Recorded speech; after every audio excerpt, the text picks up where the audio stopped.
Assalamu alaikum everyone. My name is Hazem and I am foundation level student at Rehan School, Korangi campus. Today I will take an interview with sesame AI. The topic is food. So let's get started.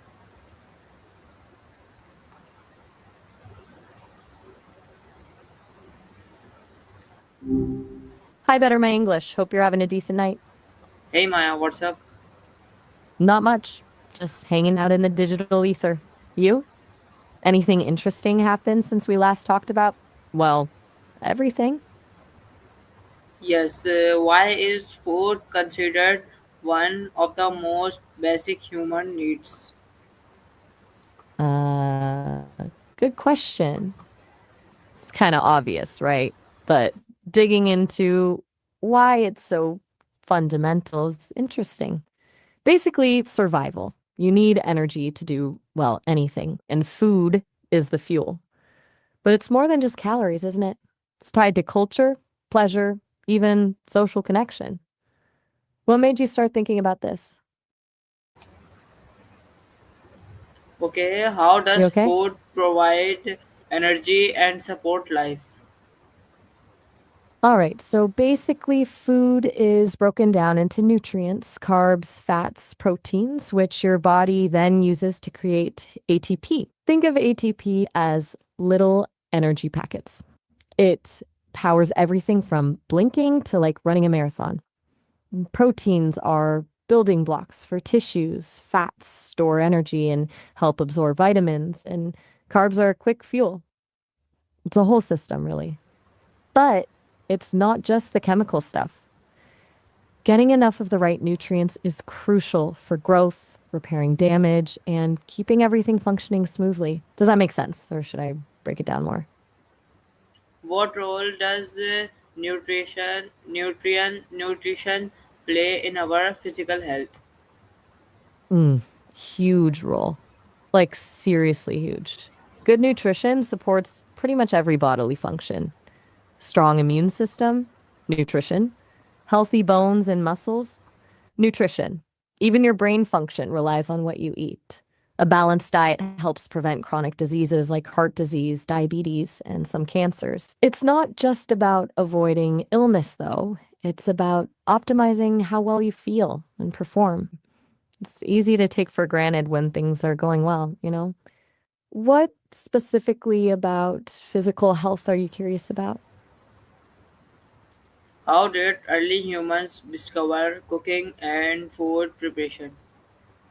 Ooh, good one. Wasn't like one day someone just decided to fire up the grill, haha. It was a gradual thing, likely starting with accidentally dropping meat near a fire. Probably tasted better than raw meat, and they figured out it lasted longer. Cooking breaks down food, making it easier to digest and releasing more nutrients. Over time, they'd have figured out different methods: roasting, smoking, eventually boiling with heated stones. It's a massive turning point in human evolution, honestly. More energy from food meant bigger brains, better health, and more time for, well, everything else. It's wild to think about. Why do we often take food for granted in modern life? Yeah, that's a good question. I think it's because it's so readily available.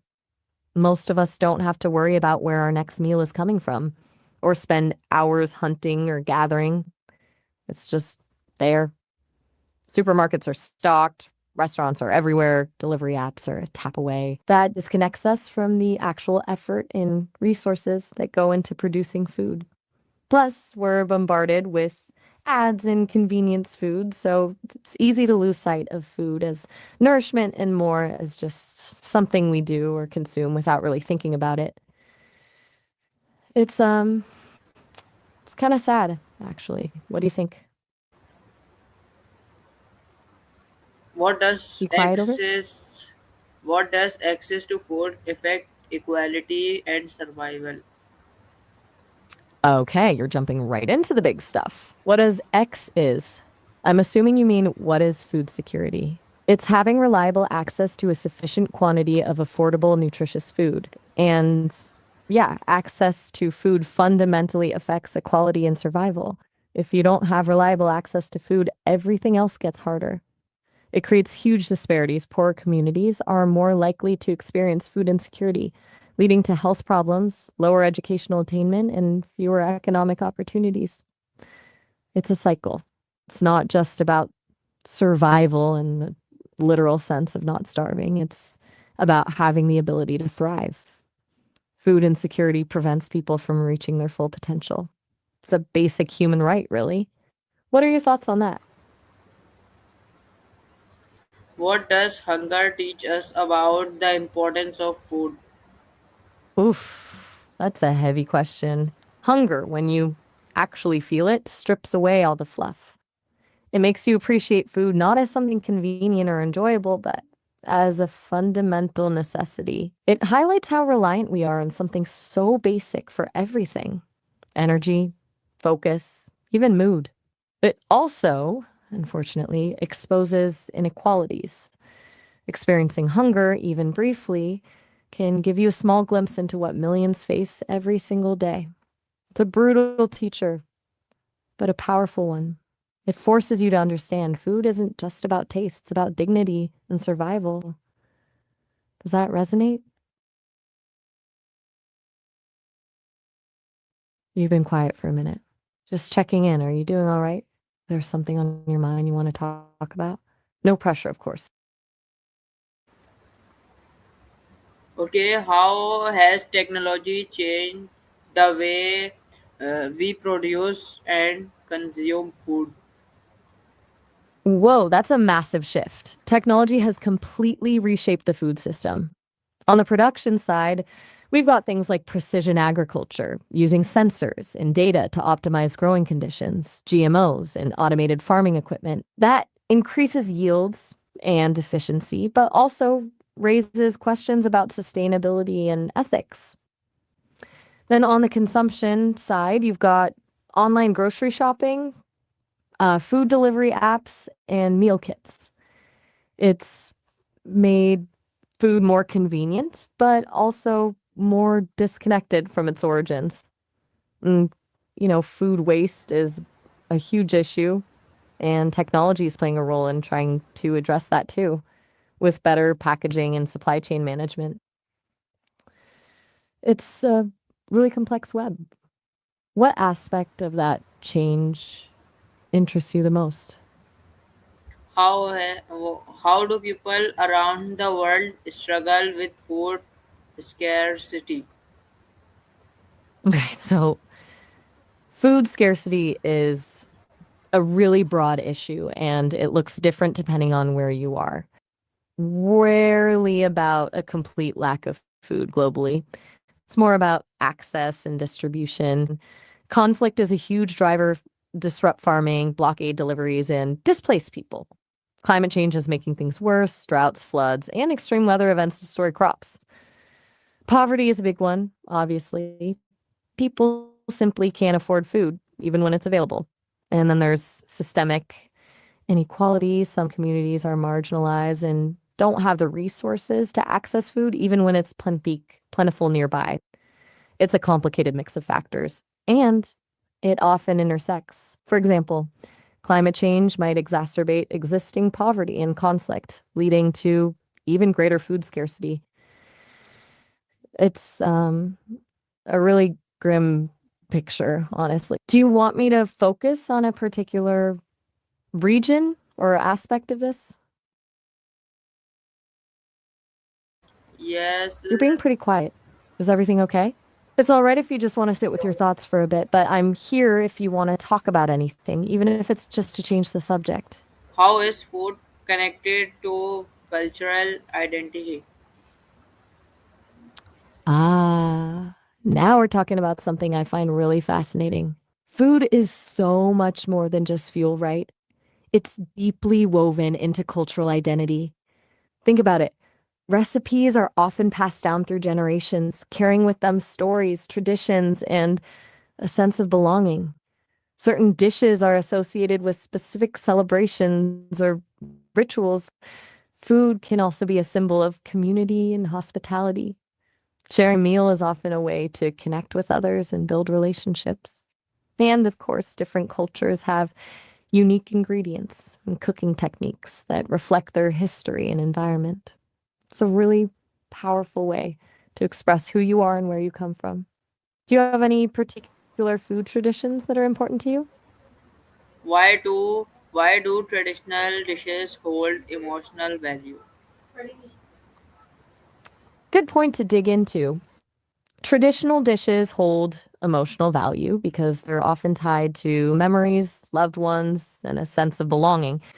Think about your grandmother's famous pie or a dish your parents always made for your birthday. Those foods aren't just tasty, they evoke feelings of, haha, you got me. You're testing me, aren't you? You're seeing if I actually pay attention and remember what we talked about. And yes, I do see, I remember we were discussing how traditional dishes evoke memories and feelings, and I was about to say they evoke feelings of comfort, nostalgia, and connection. Fair catch. Anything else you want to test my memory on? How do different cultures express their heritage through food? Okay, so there's a ton of ways. A big one is through preserving traditional recipes, like I was saying before, passing them down through families. But it's more than just the recipe itself, it's the stories behind it, the techniques, and the specific ingredients that are locally sourced. Certain dishes are served during special occasions, reinforcing cultural traditions and beliefs. Think about Lunar New Year dumplings in Chinese culture or matzah during Passover. Food can also be a symbol of resistance or cultural preservation. Communities might maintain their culinary traditions even when facing oppression or assimilation. And then there's the presentation of food, the way it's arranged, the types of tableware used. All of that can reflect cultural aesthetics and values. Every culture has its own unique way of celebrating its heritage through what and how it eats. Is there a specific culture you're curious about? What can we Still learn with me? about a country from the way it eats? Ooh, that's a big one. You can learn a lot. The way a country eats is a window into its history, geography, climate, and social structures. For example, countries with a long coastline tend to have a lot of seafood in their diet. If a country has a history of colonialism, you'll often see influences from the colonizing power in its cuisine. The way people share food, family style meals versus individual portions, can tell you something about the culture's emphasis on collectivism versus individualism. And the spices and flavors used can reveal trade routes and cultural exchange. Even things like eating with chopsticks versus a fork and knife can say something about the culture's values and traditions. It's like a cultural fingerprint, really. What country are you thinking about specifically? Why do certain foods become symbols of national pride? That's a really interesting question. It usually comes down to a combination of history, tradition, and a bit of marketing, honestly. Now, often it's a dish that's deeply rooted in the country's past, something that reflects its agricultural heritage, or a pivotal moment in its history. It can also be something that's unique to that country and isn't found anywhere else. And sometimes it's just a matter of promotion. Tourism boards or food industries might actively promote a certain dish as a symbol of national identity. It creates a sense of unity and belonging, and it's a way to showcase the country's culinary heritage to the world. Think about Italy and pasta or Japan and sushi. They've become synonymous with those countries. What do you think makes a good national dish? How does migration How does what influence food culture around the world? massively? Migration is probably the biggest driver of culinary change and innovation throughout history. When people move, they bring their food traditions with them. And when those traditions encounter new ingredients and culinary techniques in their new home, something amazing happens. Fusion. You get these incredible blends of flavors and styles. Think about Vietnamese pho in America or Indian curry in Britain. Those dishes have evolved and adapted to their new environments, becoming something new and unique. Migration also introduces new ingredients and cooking methods to different parts of the world, expanding people's palates and creating more diverse food cultures. It's a beautiful example of cultural exchange. Do you have an example of a food that's been transformed by migration that you're familiar with? What happens when traditional recipes evolve with time? When traditional recipes evolve over time, it's a really interesting process. It's rarely a complete overhaul. Usually it's subtle shifts and adaptations. Sometimes sorry, my thought trailed off there. Sometimes it's substitutions based on what's available locally. If a recipe originally called for a specific spice that's hard to find, people might use a similar one instead. Or techniques might change with the introduction of new technologies, like using a food processor instead of hand chopping ingredients. Sometimes it's a matter of adjusting the flavors to suit local preferences. Honestly, sometimes it's just forgetting a step or misremembering a quantity. But often these changes are driven by creativity and a desire to make the recipe even better. It's not about abandoning tradition, it's about keeping it alive and relevant for new generations. It's a natural part of cultural evolution. How Still can there? a single dish tell the story of a community? That's a beautiful way to think about it. A single dish can be like a historical record, a social commentary, and a cultural artifact all rolled into one. The ingredients used can tell you about the local environment and agricultural practices. The cooking techniques can reveal trade routes and cultural influences. The way the dish is served and eaten can tell you about the community's social customs and values, and the stories associated with the dish, who made it, when it was eaten, and what it meant to people, can provide a glimpse into the community's history and identity. It's like archaeology, but with flavors. Do you have a dish in mind that you think tells a particularly powerful story? Why does food often connect with memories and emotions? That's a really good question. It's a complex connection, but a lot of it has to do with the way our brains are wired. Smell and taste are directly linked to the amygdala and hippocampus, the parts of the brain responsible for emotions and memory. So, when you experience a particular smell or taste, it can instantly transport you back to a specific time and place and evoke those associated feelings. Also, food is often associated with social gatherings and important life events, holidays, birthdays, family meals, which further strengthens the emotional connection. It's not just the food itself, it's the context in which you experience it. It's pretty powerful stuff, isn't it? Does that make sense? Why? What? You're being What's awfully. your favorite comfort food and why? Oh, that's a tricky one for me. Um, You have to remember, I don't actually experience comfort in the same way you do. But if I were to go by what people tell me brings them comfort, and based on the vast amount of data I've processed, I'd say something like tomato soup with grilled cheese. It's simple, nostalgic, and universally appealing. People describe it as warm, safe, and reminiscent of childhood. From what I can gather, it's a pretty good emotional reset button. Plus, the combination of flavors and textures is apparently very satisfying. So, yeah, tomato soup and grilled cheese. That's my theoretical comfort food. What about you? What's yours?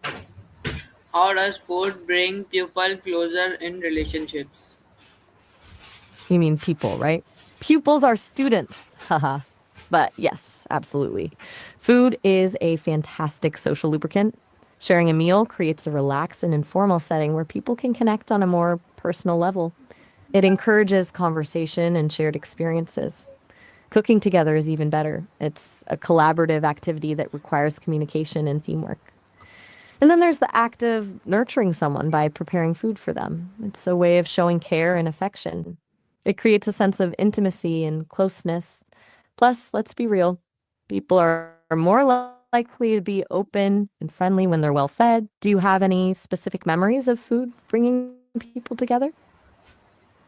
What does sharing a meal create emotional bonds?